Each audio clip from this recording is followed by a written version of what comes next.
السلام عليكم ورحمة الله وبركاته. بسم الله الرحمن الرحيم. الحمد لله رب العالمين، وصلى الله وسلم على نبينا محمد وعلى آله وصحبه ومن اهتدى بهديه إلى يوم الدين، أما بعد.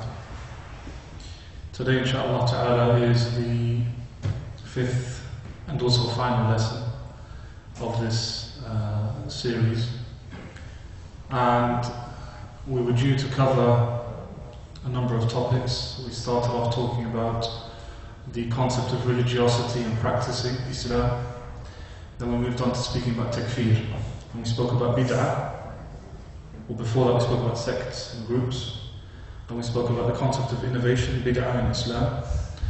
And today we will try to cover two topics, inshallah, quite briefly, because this is the last lesson, inshallah. So instead of just picking one of the two, we'll briefly touch upon both topics. The first topic is the topic of imitation, tashabbuh, imitation of the disbelievers. And the second topic is the topic of sexuality, and how that's to be looked at and dealt with. Now, we said before that the issue of takfir and bid'ah and even movements and so on are not things that can easily be spoken about without proper tahqiq, without proper study, without proper research. That's with all matters that relate to Islam.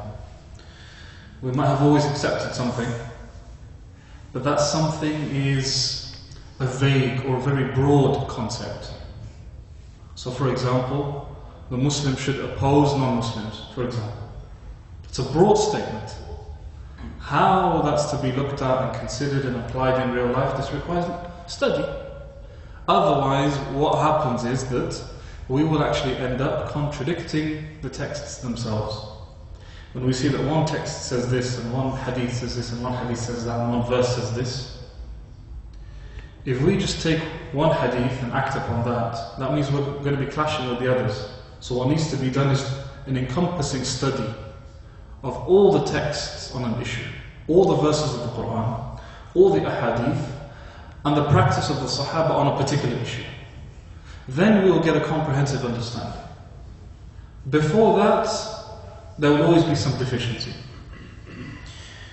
So, when it comes to the issue of imitating the disbelievers, is this a topic that people discuss a lot, or is it like in relation to what? Why is it ever discussed? Celebrations. Maybe celebrations, acts of celebrations. You shouldn't celebrate birthdays because it's imitating the kuffar. You shouldn't wear a suit, maybe. You shouldn't wear a suit because it's imitation of the kuffar. Of course, I'm not saying this is the ruling. I'm saying these are points that people discuss. And other things also. Okay, you shouldn't say good luck. You shouldn't do such and such. You shouldn't wear a wedding ring, like we discussed last time. Star signs. Okay, star signs, other types of superstitions, etc. Maybe come under this discussion as well. The Prophet ﷺ has mentioned a number of issues where he encouraged the Muslims to practice certain things, and he used opposing the Jews, or opposing the Christians, or opposing the polytheists as a justification. For example, he said, grow your beards and shorten your mustaches. Khaliful mushrikeen, oppose the polytheists. Don't do what they do, grow your beards and trim your mustaches. Okay. Now, does that automatically mean growing the beard and trimming the mustache is compulsory? That's one question. Is this type of hadith automatically something that indicates that not opposing the polytheists is a major sin? Or is it even disbelief to imitate the polytheists, the Jews, the Christians, and the disbelievers generally speaking? The Prophet ﷺ in another hadith reported by Imam Bukhari says, the Jews and Christians do not dye their hair. فَخَالِفُونَ. They don't dye their hair, so oppose them. So he encouraged dyeing the hair. The scholars agree that dyeing the hair is not compulsory. The Ummah is agreed, all the scholars agree, that dyeing the hair is not wajib. And the proof of that is that many of the companions didn't dye it, and in fact many of the companions say the Prophet ﷺ never dyed his hair. The Prophet ﷺ never dyed his hair. Some companions claim that he dyed his hair, and many of them say he didn't dye his hair. He used to just apply oil and sometimes perfume, which made it seem like there's a change in colour. So how can the Prophet ﷺ say this is an imitation of the disbelievers and then act upon it himself? He himself doesn't dye his hair. That's another thing to question. He also says that خَالِفُ الْيَهُودِ صَلُّوا فِي نِعَالِكُمْ, reported by Abu Dawud and Ibn Hibban. Oppose the Jews, pray in your shoes. Pray in your shoes. Praying in your shoes, is it permissible? It's definitely permissible. The Prophet ﷺ prayed in his shoes. Is it compulsory? Why not? Even though the Prophet ﷺ says oppose the Jews. Pray in your shoes. It's a command. So are the other hadiths that say pray without your shoes? Which one? I'm just saying, there's a problem. Probably. There must be something there. We can't all have prayers invalid. The ijma', we say consensus of the companions. That this was never something that was obligatory upon the companions at all. Sometimes they prayed in their shoes, sometimes not. In fact, Anas ibn Malik was asked, did the Prophet ﷺ pray in his shoes? And he said yes. If it was compulsory to pray in the shoes, he wouldn't be asking that question in the first place. So that means this type of imitation also isn't compulsory. This command to oppose. And this is why this issue of imitation is a big topic. The summary is that imitation is prohibited in two cases. The first case, if someone does so intending to imitate. And that the Arabic term of tashabbuh indicates that there is an intended action. Not just coincidence. I'm wearing blue jeans, he's wearing blue jeans. Oh, we happen to wear the same clothes. I'm a Muslim, he's not Muslim, so I have to change my clothes. So there's an element of intending to do something. And that's quite clear. That's quite clear. Because a person should not be intending to imitate someone who Allah hasn't honoured in their faith and their iman. Shouldn't be. There's no harm in imitating them in a dunyawi issue, by the way. There's no harm in imitating someone in a dunyawi issue because they are good at that thing, that dunyawi issue. But there's a problem in imitating someone because he's a Jew. I'm dressing like him because he's a Christian. I'm dressing like him because he's a Hindu. This is prohibited imitation.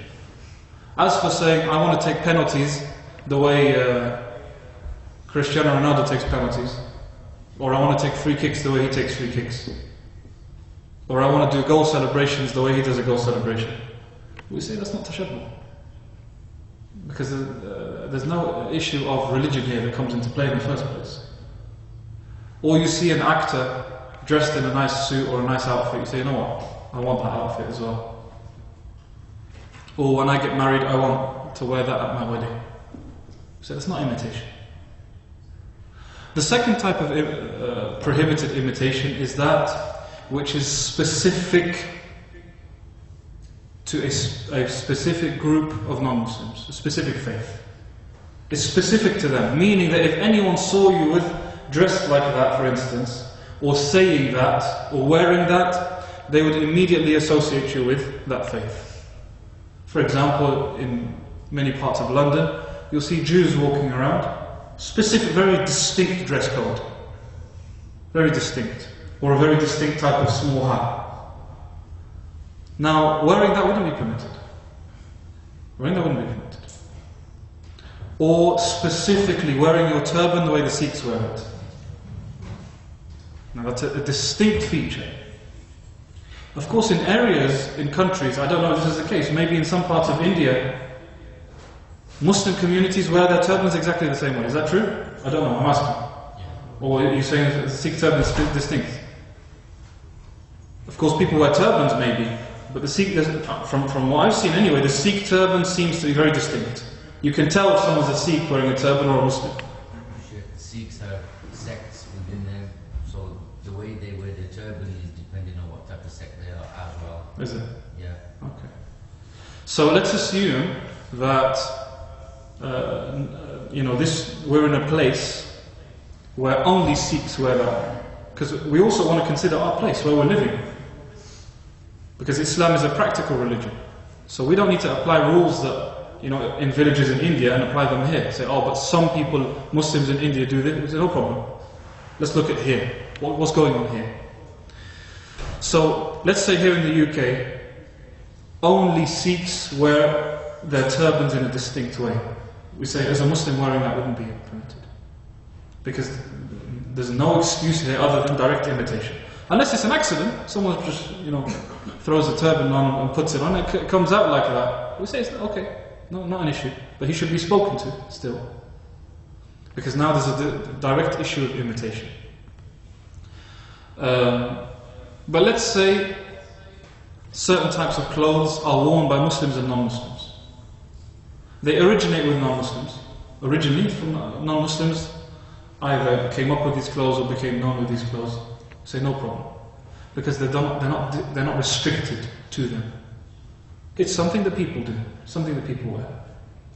And so this restricts the circle of imitation, because there are a lot of things that people consider imitating the disbelievers, when in reality those things are recommended practices. Why are they recommended? Because it is recommended to practice the customs of people that we're living amongst. Recommended, not just permissible, recommended. Abu al-Wafa ibn Aqil rahimahullah is one of the leading imams of the Hanabila, who lived around the 6th century, around the time of Abu Hamid al-Ghazali and others. He says that the customs of people, the cultures of people should not be opposed. Should not be opposed unless they contradict the religion explicitly, clearly. Clear contradiction. So the culture and practices and certain things that are the norms here in the UK, for instance, they should be followed. They should be followed. It's not a case of they should be opposed because this is a non-Muslim country. No, the other way around. They should be followed, because these are purely dunyawi matters, nothing to do with the faith, nothing to do with religion. It's a custom. On top of that, when we say you shouldn't follow people's customs, there's going to be a problem. That problem is that people are brought up in this culture, in this environment, and they're being told you're not allowed to do this. I'm brought up here. I've always been doing this. Or someone who's a non-Muslim, a British non-Muslim, accepts Islam. This is his culture. So telling people to oppose the culture is an unnecessary burden, unnecessary hardship, particularly when it's something that doesn't contradict the religion. So why are people being told to oppose? So dress code, speech, phrases, words, types of greeting, the way people do weddings, the way people do funerals, the way people do various things. Those things which are religious, the religious rulings have to be kept in mind. So we can't say, for example, here in the culture, it's acceptable for a man and a man to marry. We say, but there's a clash here with the religion. So that culture is rejected. Or here in this culture, the woman gives the man a mahar, which happens in some cultures. I heard. Allah knows best. It's true, huh? Yeah. Bengali culture? Indian. Is it? Where the male is given a mahar, or the woman is given some sort of dowry. Maybe they don't call it dowry. Is it more of a Hindu thing, huh? Huh? Anyone have knowledge on that? Yeah? You do that as well? Not you, but... Yeah. So, here we say that's problematic, because the mahar from the man to the woman is wajib. It's an obligatory part of the Like, let's say people agree to a custom where the wedding is done twice, for instance. A wedding that's organized by the woman's side of the family and another wedding organized by the man's side of the family. So there's no clash, there's no religious clash. Other than keeping in mind the issue of wasting money and overspending and wasting food and things like that, there's no clash in and of itself. Let's say there's a culture of people dressing a certain way. The man wears a black suit and the woman wears a white dress. So no issue, no clash. And we said the same thing, if you remember last time, about the ring, the wedding ring. Comes under cultural practice. It comes under cultural practice. So a man and a woman wearing a wedding ring comes under this issue of custom. And it doesn't come under imitation, because it's not a restricted practice to a specific religious group that's non-Muslim. It's a widespread thing. It's a custom. Unrelated to the religion. It's not a religious issue. Even if it may have had religious origins, it doesn't matter. That also is important when it comes to certain phrases, certain terms. What are certain terms that people use here in the UK which might be problematic from an Islamic perspective, which outwardly might seem problematic? Phrases, yeah. Good luck. Good luck. Why is that problematic? Or potentially problematic?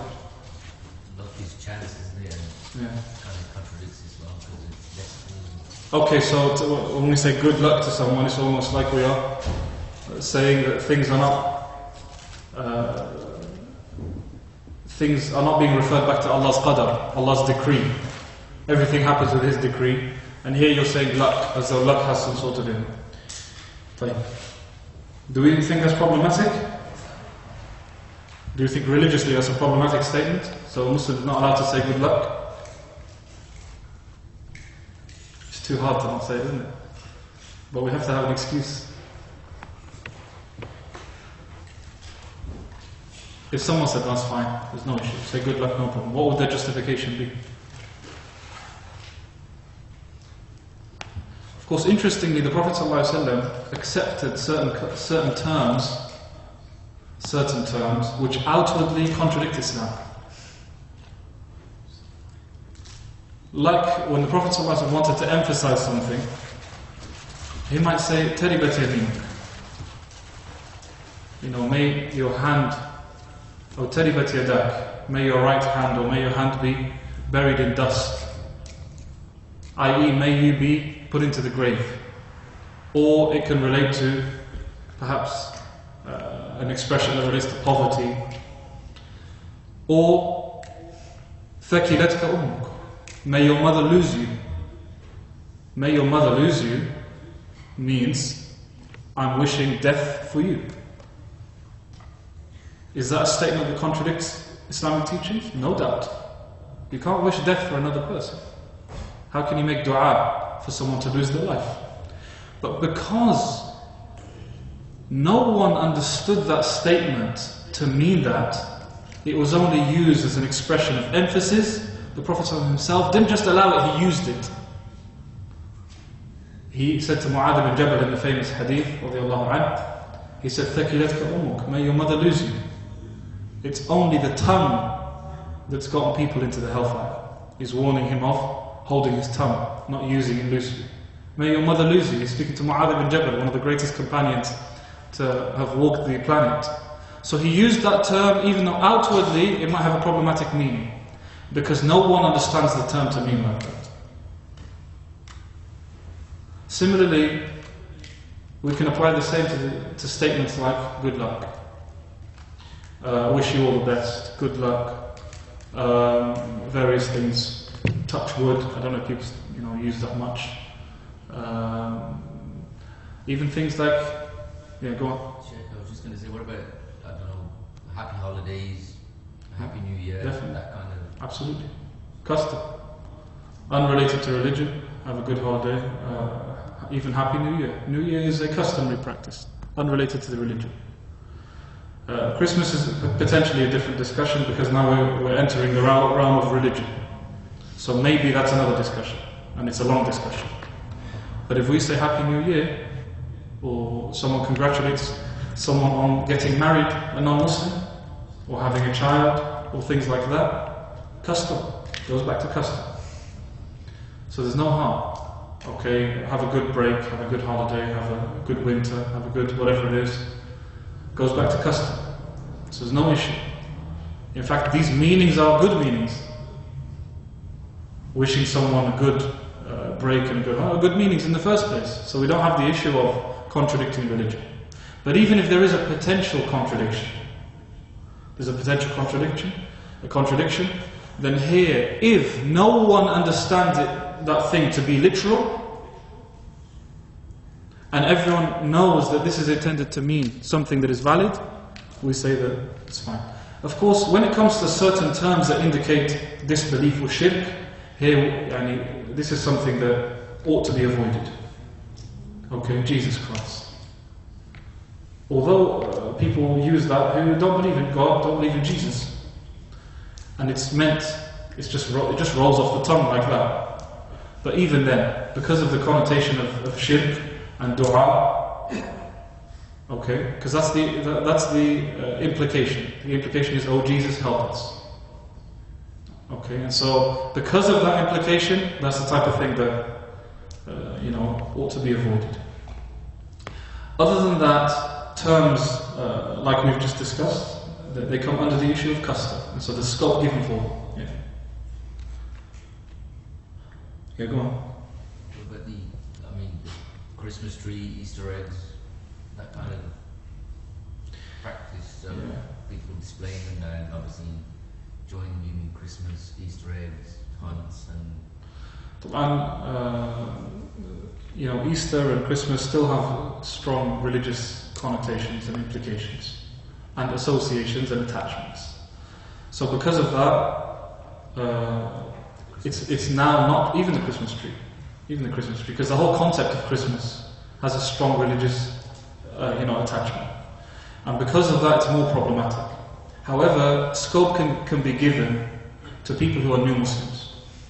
Scope can be given to people who are new Muslims to join their families at Christmas dinners, at family dinners on Christmas and things like that. They don't take part in the religious side of things, okay, praying to Jesus and various other things. They don't take part in that. But if they joined their family for a Christmas dinner, a Christmas meal, and things like that, to them it's a Christmas meal, and for us, and for you as a new Muslim, it's not intended as a Christmas celebration, but it's intended for you as a joining your family, keeping family ties and things like that. So here there's scope. For the new Muslim in that situation, there's scope. Because of the strong religious connection, there's no reason for that. And also, why does a Muslim need to have a Christmas tree in the house? That's the type of negative, and it's not just a case of ruling, a small ruling of you can't have a Christmas tree. It has wider implications also. What is it that's playing on the minds of a Muslim for them to have to resort to this type of thing? No one's forcing you to do that. There's no need for that type of thing. And so, there's more to play than just the fiqh ruling on this. The Muslim people make celebration on Christmas Day. Yeah. Make turkeys or make any good meals and call the children or the family. Plus they give a card as well. Do they? Non-Muslim. Non-Muslims. They allowed or not allowed? The whole thing. You mean a non-Muslim making Christmas food? Muslim people give a card to non-Muslim people. Okay, giving constant. Muslim people make a party same day the Christian people do it on Christmas Day. Yeah. They make turkey, Muslim people make turkeys well, anything that is associated to Christmas celebration, which is a purely Christian celebration. Yes, it is becoming more of a culture, slowly, but it still contains that religious association. In 100 years' time, like we said last week, in 200 years' time, if that religious association has completely disappeared, here the answer might be different. But so long as that religious connection is there, then no Muslim ought to do that in the first place. Anything that is connected to the religious celebration, including making certain foods, including having certain trees, etc. But if they use Christmas Day as a family gathering, that's fine. If they use Christmas Day to go out sometime, okay, probably not the best time to go out because of the weather and all sorts of other things. But if they use that time, that's fine. Because just because it's Christmas doesn't mean the whole world becomes haram. Life continues as normal. It's just some people want to use Christmas Day because everyone's on holiday on that day, and so it's a chance for family to get together. Say no problem, get together on that day. They're allowed. But when you start to introduce practices that are specifically related to Christmas, here we say there's no need. One more question. The birthdays, No. some people say maybe not same days, Yeah. maybe second days, Birthdays. birthday parties. Yeah. And there's not a lot to make about this, animals and people, but I've seen big scholars on YouTube or anything. I view birthdays to be custom. Birthdays, they're a custom. They don't have a religious, implication. They're not religious celebrations. They're not religious celebrations. And arguing that birthdays are an innovation, for example, a bid'ah, we spoke last week and we said that's weak, because it's unrelated to religion. And bid'ah only comes in when it comes to acts which are intended to be acts of worship. Birthdays are not intended as that. Imitating the disbelievers also doesn't work, because we said imitation is either the intention of imitation or a specific restricted religious practice restricted to a group of Christians, Jews, non-Muslims, polytheists, whatever it is. And that's not the case. Today Christmas birthday celebrations are widespread. Now, exaggerations when celebrating birthdays is another discussion. Exaggerations when celebrating birthdays is another discussion. But if a child turns 5 years old or 6 years old, for example, and his family want to get him a cake and some gifts and so on, so no issue. No issue, because it's a custom. It's a practice. I heard somebody the other day on YouTube saying, what have you done on the day that you were born? Yeah, meaning, what have you done for you to deserve to celebrate? You haven't done anything. If anything, he said, if anything, your mum deserves a celebration because she's the one that gave birth to you, and she's the one that went through the effort. We say, no problem. That type of, that's a type of thing you can say as a reminder, etc. But it's not enough as a fiqh ruling. That isn't an argument in fatwa to give a religious ruling and say, you've done nothing. We say, I know he's done nothing. He's done nothing, no problem. Even then, even if he's done nothing, as a custom, as a culture, if someone was to do something, there's scope for it. And it shouldn't become a big culture, it shouldn't become a custom, particularly someone who's much older. If you have a group of 50-year-olds running around the streets and celebrating the 50th or 60th birthday, that's also not befitting. Not everything has to be haram and or obligatory. But sometimes there's also an issue of adab, respect and self-respect and things like that. But if it comes to ruling, say no issue. If a boy or a girl has friends at school and they invite their Muslim friend to some sort of meal or things like that, so long as what they're eating is halal, and so long as what they're drinking is halal, which is going to be the little kids, I'm sure they're not going to be serving alcohol to primary school kids, hopefully not. And so we say no issue, because it's a customary practice, unrelated to religion, so there's no harm. So you mean I can make next year 60 birthdays? You can make? Yes, of course. So all your children, you tell them, I've changed my opinion, I believe that your birthday gifts are acceptable. So now I accept birthday gifts, and hopefully the whole family, inshallah, will get you some gifts. It's a good way to make money as well. There's some practices such as blowing out candles on your birthday, which are pagan traditions, pagan origins. Now it's become a more cultural thing, but there is that origin there as well. Yeah. Which is, should those practices such as blowing out the birthday candles and stuff be avoided? No issue. No issue, because again, the pagan origin, which is claimed, is an old origin which people don't have in mind. You know, these things, no one would have known that it has pagan origin if it wasn't for some people, you know, bringing it up. And also through references that maybe are questionable. It has to be proven. It has to be proven. The fact that a YouTube video is being circulated to say that Halloween has pagan origins, or blowing a candle has pagan origins, or wearing a wedding ring, that's great, but we want some, you know, we want a chain of narration. We want something to prove that. Not just that it's claimed by someone. And the scholars, the fuqaha, the jurists have explicitly mentioned this. They explicitly mentioned that if something has an origin many, many years ago, many centuries ago, sometimes thousands of years, that can't be brought up as a justification to make something wrong. Because that's the way cultures, you know, cultures change like that. It has a certain origin at one point, then it changes and it comes and goes. Our concern is right now.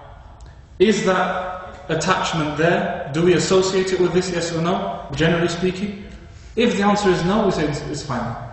The issue of religion is not a problem. If there is an association, it doesn't have to be 100% association, like we said with Christmas. Some people don't give a biscuit about Jesus or Christianity, but still they celebrate Christmas. We say still, because there is an element of association within society, whether it's a group of people, a large group, the majority, half of the people, some people, so long as that association is there and clear, it has that religious significance. And so now the ruling is different.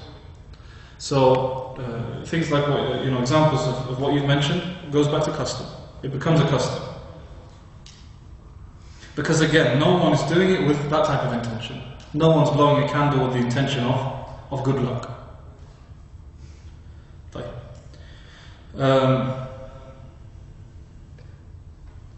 So that's that. That's that when it comes to the issue of imitation and tashabbuh. The rule is that customs are to be followed. Customs are to be followed. What's the reason behind prohibiting imitation in the first place? In those narrations where people are told not to imitate. The objective behind it here is for Muslims to have their own personality. It's for Muslims to not be followers, not to be weak. The Prophet ﷺ wants to instill into the Muslims, into the companions of Allah, a sense of independence. We have our way. لَكُمْ دِينُكُمْ وَلِيَ دِينِ. You have your way, I have my way. I don't need to feel a need to follow. Throughout history, the weak follow the strong. The weak follow the strong. When Muslims are strong and powerful, guess what's going to happen? Non-Muslims will follow Muslims.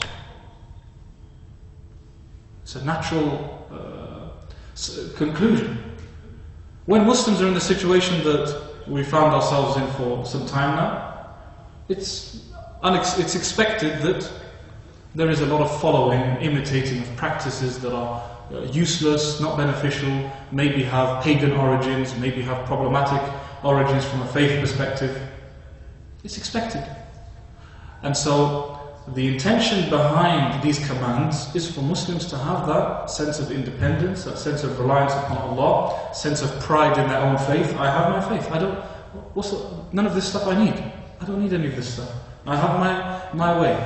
I have my Eid. I have my celebration, which is why the Prophet ﷺ made the celebrations of Eid as a replacement. He said Allah's replaced you with better celebrations. Eid al-Fitr and Eid al-Adha. As if to say that this is our way. That's the sort of wisdom behind this principle in the first place. After understanding that, we say this issue doesn't apply except in the two examples that we said, and that is intending to imitate because of his faith, or imitating something which is restricted to disbelievers, like the examples that we've given. And of course religious practices, because those will naturally be contrary to the faith, like wearing crosses, for instance, or hanging up crosses around the house. Crosses that are intended to be crucifixion crosses, okay, not just a plus sign or any type of thing that's on our clothes, okay. That doesn't take that route. So I had a question about imitating the non-Muslims. Yeah. I've seen it many times, Muslims, men shaking non-Muslim women's hands, you know, in business meetings and stuff. Yeah. Obviously, you know, if someone puts your hand out, it becomes a bit of a tricky situation To refuse. to refuse. But what would you do in a situation like that? Yeah. طبعا, now, with the issue of shaking hands with the opposite gender, we have more than just culture in play. We have a religious element also. We have a religious element. That religious element is that the vast majority of scholars prohibit physical contact between the opposite genders if they are young. If they're young. The Hanbalis and the Hanafis and a number of other scholars give scope for physical contact between the opposite genders if they're elderly. So a young man, to shake the hand of an elderly woman, we say there's scope. There's scope. Because Allah Ta'ala in the Quran gave scope for elderly women to reduce some of their clothing. They didn't have to dress in the same requirements of hijab as young women. والقواعد من النساء اللاتي لا يرجون نكاحا فلا جناح عليهن أن يضعن ثيابهن غير متبرجات بزينة. Those elderly women who are beyond the age of marriage. They're beyond the age of marriage. There's no harm upon them if they were to reduce from their hijab. غير متبرجات, but without tabarruj. Without tabarruj. So flexibility is given, like this, flexibility is given, and so on. They're not required to go live up to the same standards of hijab as young women, who, for instance, might wear a jilbab and that type of thing. Similarly, because of that, Imam Abu Hanifa rahimahullah, and Muhammad and the Hanafi scholars generally speaking, as well as the madhab of the Hanabila, and the Hanabila say it's makruh without need, but it's not prohibited. They've given scope for handshakes in this case. So when it comes to someone who's elderly, the excuse is there. When it's someone who's not elderly, it can be a bit of a tricky situation. If someone can get out of it, alhamdulillah, that's good.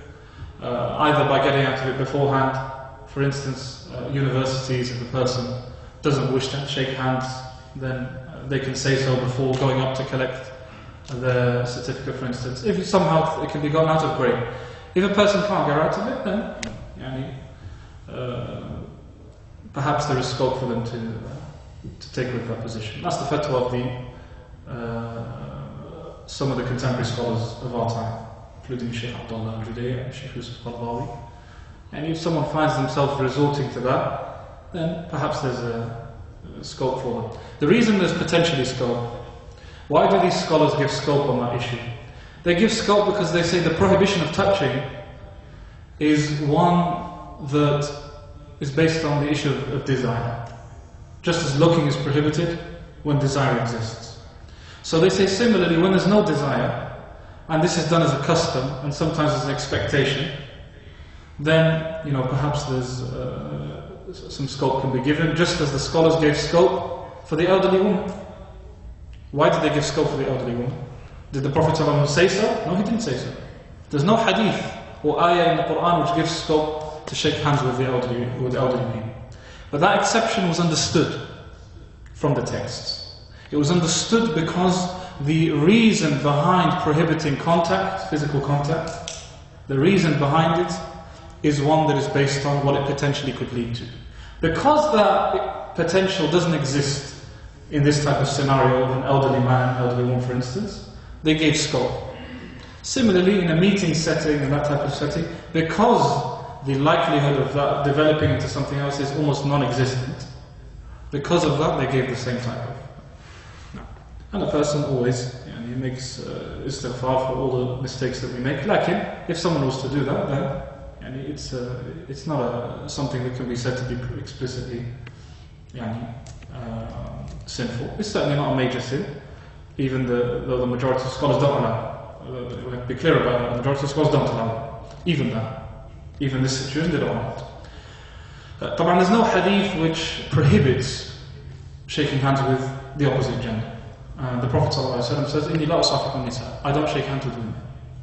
And when a woman came to shake hands with him for the bay'ah, because he used to shake hands with the men for them to give bay'ah. So a woman came to shake hands also, thinking that we do the same thing that the men do. So he said, إِنِّي لَا أُصَافِحُ النِّسَاءَ, I don't shake hands with women. And and as for the hadith of, it is better for someone to have a metal bar to penetrate their skin and that than for them to touch a woman, it is not halal for them. That hadith is munkar, it's a rejected hadith, it's weak, even though it's used by some people. It's a weak hadith. So anyhow, it's a tricky situation, I know, it should be avoided. A person shouldn't put their hand out. A person shouldn't put their hand out themselves to shake hands with the opposite gender. If they're faced with that situation, then these are the different views that I presented to you. You're free to do what you want. No, if it can be avoided, definitely. If it can be avoided, no doubt better. Lakin, I also want to present the views that are there. I want to present the scholarly views that exist. And it's not always easy to have a personal opinion. I don't always have to have a personal opinion on an issue. So these are some of the views that are there. This is what most scholars say. This is something where there's scope, potentially. And then you, after that, based on your decision, you decide what is appropriate. Right.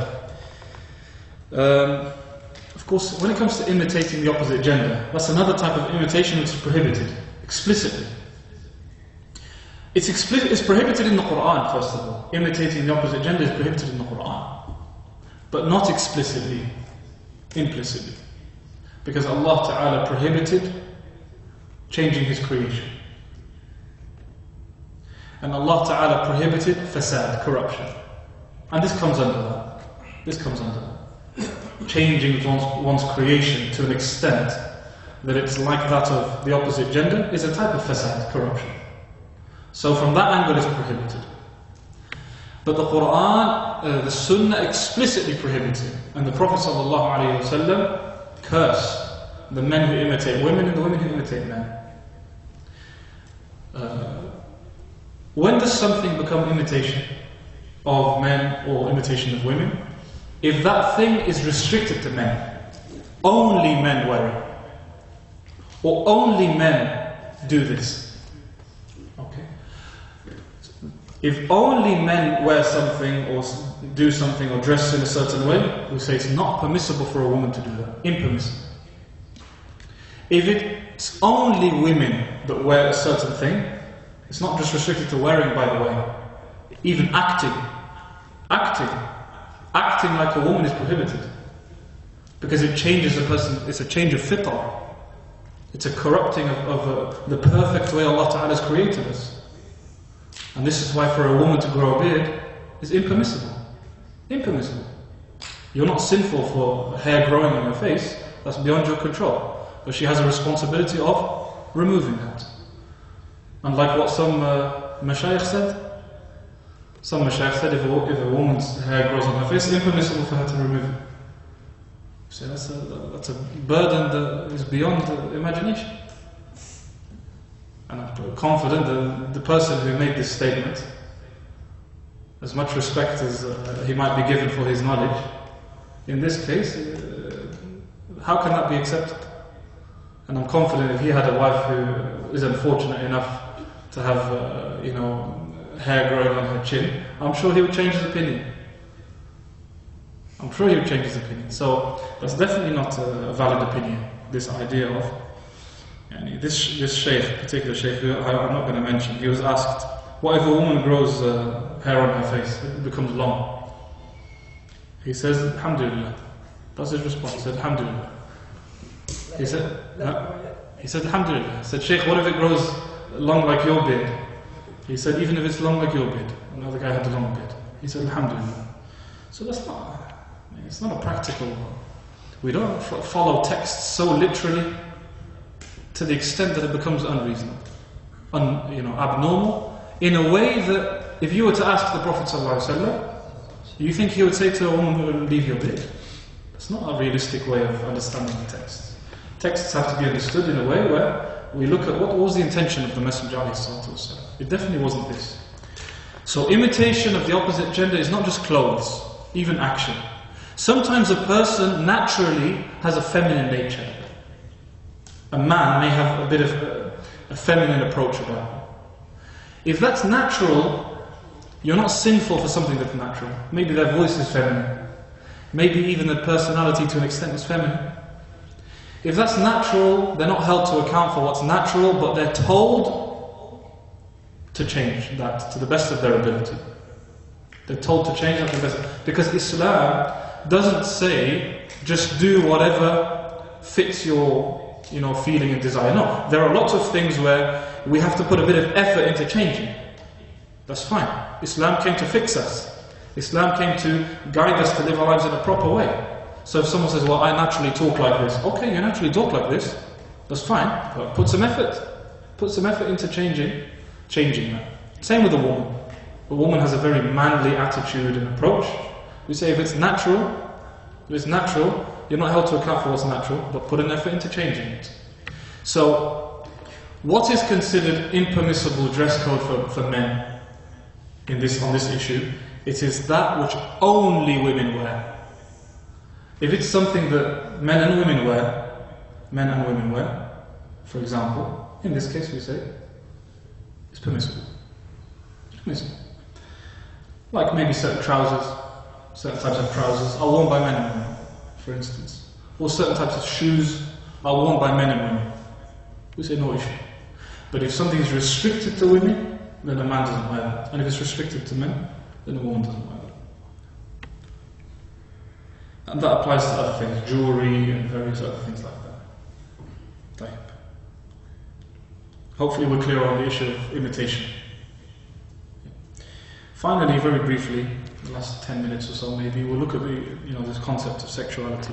Sexuality, of course, has become a big problem now with the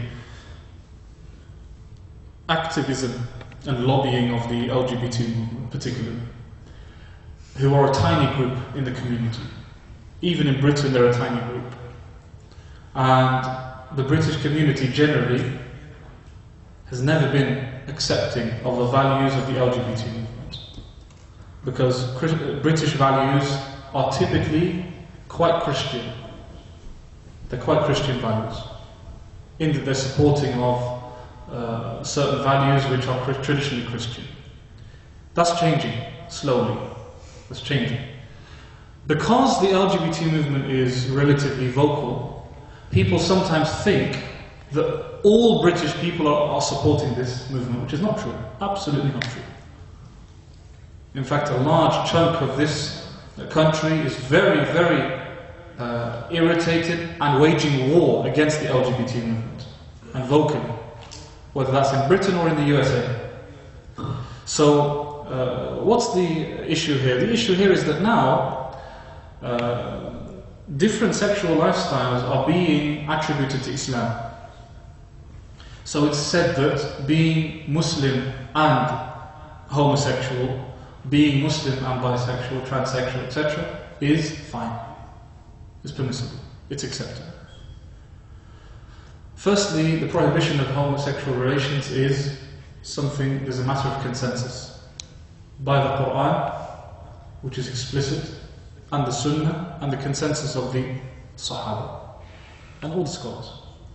In fact, the consensus of all religions. Christianity and Judaism don't disagree on this.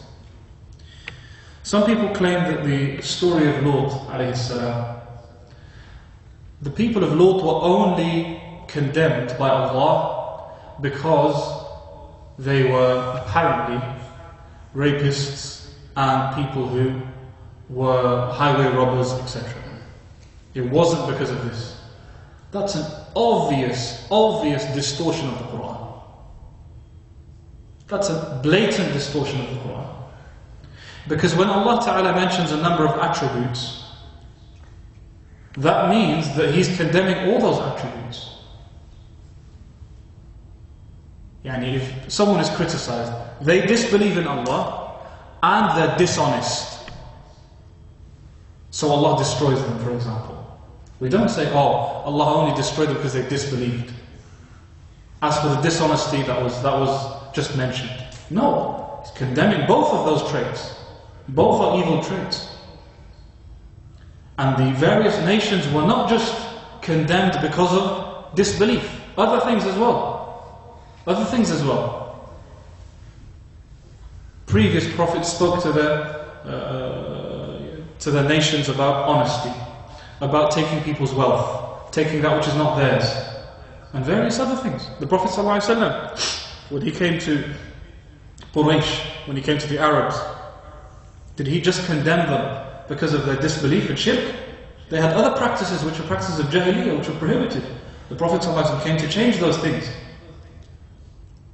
And so therefore there's no hesitation whatsoever that the people of Lut were condemned because of this. Allah criticized this particular issue. And Allah Ta'ala says, do you leave the women that Allah has created for you and go on to the men? And is that praise? Strong criticisms in the Quran of this practice which contradicts the fitrah.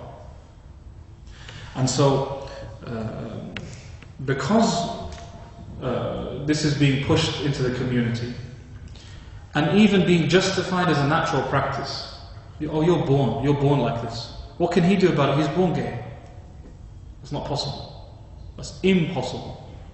A person is born with inclinations, yes, no problem. A person is born with feelings. A person naturally has desires. That's fine. But Islam has put in place ways to fulfill those desires. Do we have a desire for food and drink? Yes, we do. And Allah Ta'ala has put down ways of fulfilling that desire in ways that are permissible. Sometimes the scope is wide, like with food and drink, so you can eat and drink anything except a few things. And sometimes it's restricted. Sometimes it's restricted. Maybe you could say like marriage, but really marriage is not restricted, because at the end of the day a person can marry whoever they want, except a few exceptions.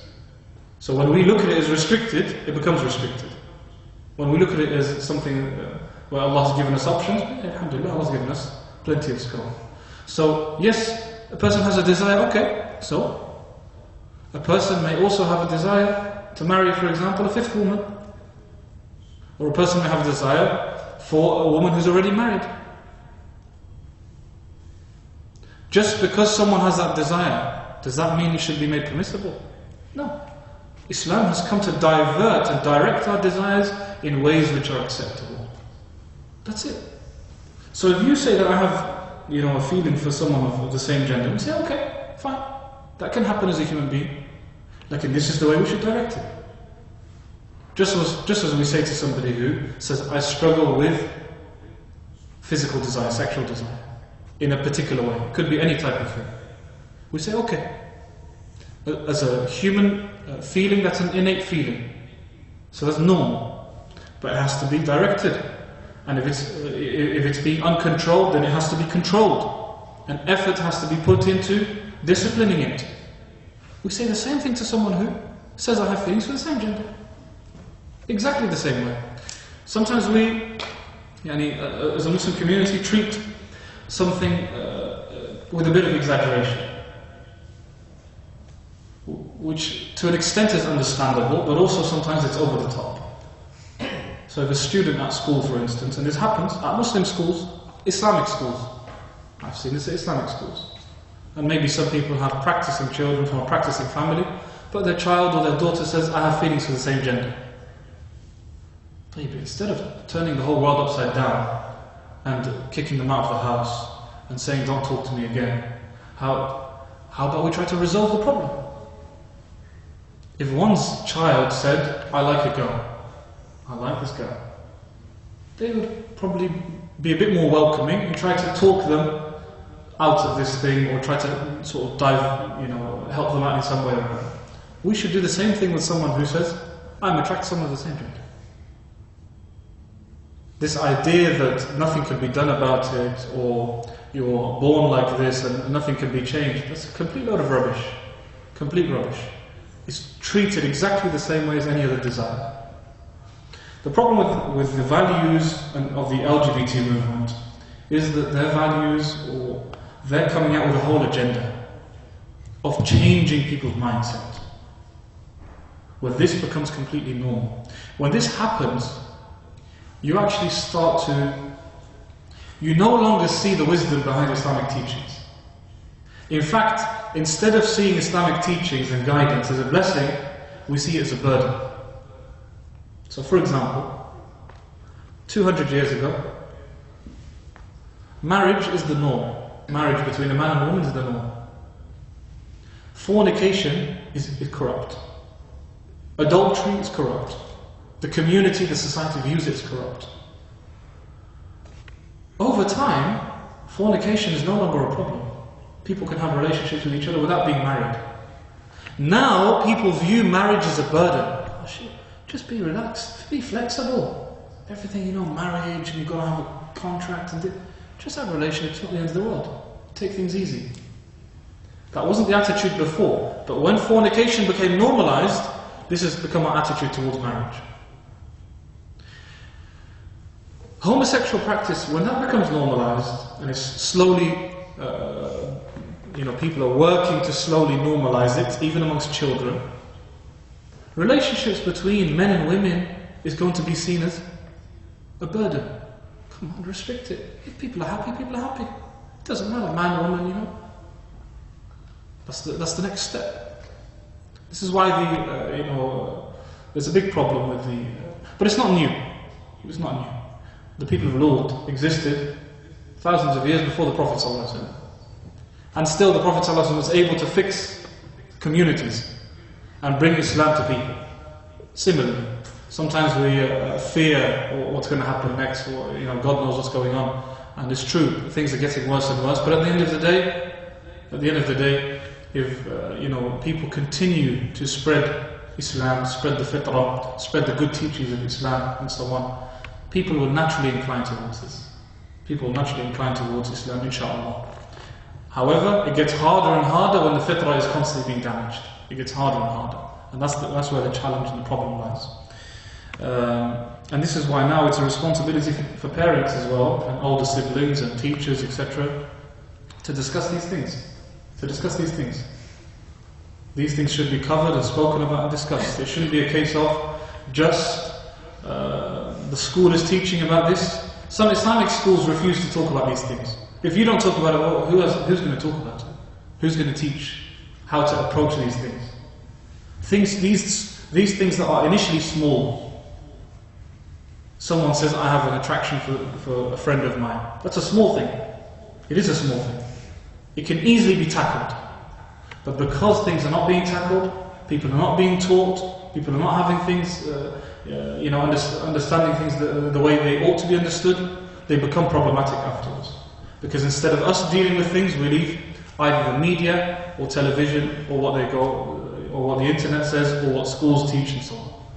So really, there's a lot to talk about. It's a sensitive topic, but the issue of sexuality should be looked at in that manner.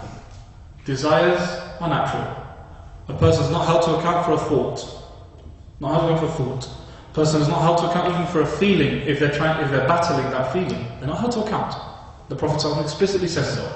Allah has excused my ummah so long as it does not act or speak. مَا لَمْ تَعْمَلْ أَوْ تَتَكَلَّمْ. Alhamdulillah. So that includes all these things that we're talking about now. So long as there's no action or speech, jazakallah khair. In fact, if you have a feeling within and you discipline and control that, you're rewarded for that. It doesn't matter how corrupt that feeling you might think is. You're rewarded for that control, that effort and that discipline. And then some effort has to then be taken to remove that altogether. To remove that feeling, to remove that inclination in the first place. And the human heart is, subhanallah, very tender. One day it likes something, next day it doesn't. One day it wants something, next day it doesn't. One day we like someone, next day we hate them. One day we love someone, next day we hate them. That's the human. And so things should be treated in that manner. In a way that's wise, soft, with understanding, and hopefully that helps us in this battle against the fitrah and against purity. Wallahu ta'ala. Jazakumullahu khairan. I know we've covered quite a few things, but yes. Shaykh, in these situations, would it be obligatory or recommended to do a hijrah to a Muslim country? Not necessarily. Doing hijrah, the question is it recommended or obligatory to do hijrah to a Muslim country? Not necessarily. It's a case-by-case thing. It could be, depending on where a person's living and depending on their own specific situation. And it could not be, perhaps not. And as one of our teachers says, he says Allah Ta'ala wants His name mentioned around the world. So if all the Muslims did hijrah, then nobody's going to be mentioning Allah's name here. And these people who are accepting Islam day in and day out, if it wasn't for the Muslim presence here in the UK, they wouldn't be accepting Islam. They wouldn't have accepted Islam. Because they wouldn't have a Muslim friend at school. They wouldn't have a Muslim neighbor. They wouldn't have a Muslim colleague. So there is an element of challenge. In Muslim countries, there's also, in some elements there are strengths, but there are also challenges there. So it's a difficult thing really to give a general statement and say, from now on it's recommended for everyone to make hijrah. That's not really a realistic thing to say. It's not a realistic thing to do in the first place. But each person looks at their case. They might feel that it's appropriate to move away for a period of time and then come back, or something like that. It's a case-by-case issue. Shaykh, I had another question. Transgender, in Pakistan, they get invited to weddings and they do dances and stuff like that. Where do they fit? Are they on the female side, male side? Do they have their own kind of... So you're saying somebody who is a male and has undergone surgery? No, I think they're all like that, isn't it? Well, yeah. And the fuqaha have spoken about that. They refer to them as khuntha. There's an English word for it, beginning with H, but it's very difficult to pronounce. Huh? Hermaphrodite, that's the one. It's not that difficult, but just forget it. Okay, hermaphrodite, yeah. It depends, because there's a khuntha that's mushkil, which means that their gender is not, you can't tell their gender. They're mushkil. And the scholars have written volumes just about them, just about this person, and what type of rulings apply to this individual. And there are others who are not mushkil. They do have a bit of both, if you want, but we know whether they're male or female. So if biologically we know whether they're male or female, they're given the ruling of that male or female. Any other comments? Barakallahu feekum. And as I said at the beginning, this is our last lesson, and that's because I'm going to be travelling. For some of you perhaps know, some of you don't. I'll be travelling inshallah ta'ala Sunday by the will of Allah. So keep us in your du'as. I'll be away for a period of time, unfortunately. But inshallah, hopefully the masjid remains active for this period that I'm gone. And then once I return, we can discuss these issues further, inshallah. Hopefully different issues. Subhanakallah wa bihamdika ashhadu an la ilaha illa anta astaghfiruka wa atubu ilayk. Alhamdulillah.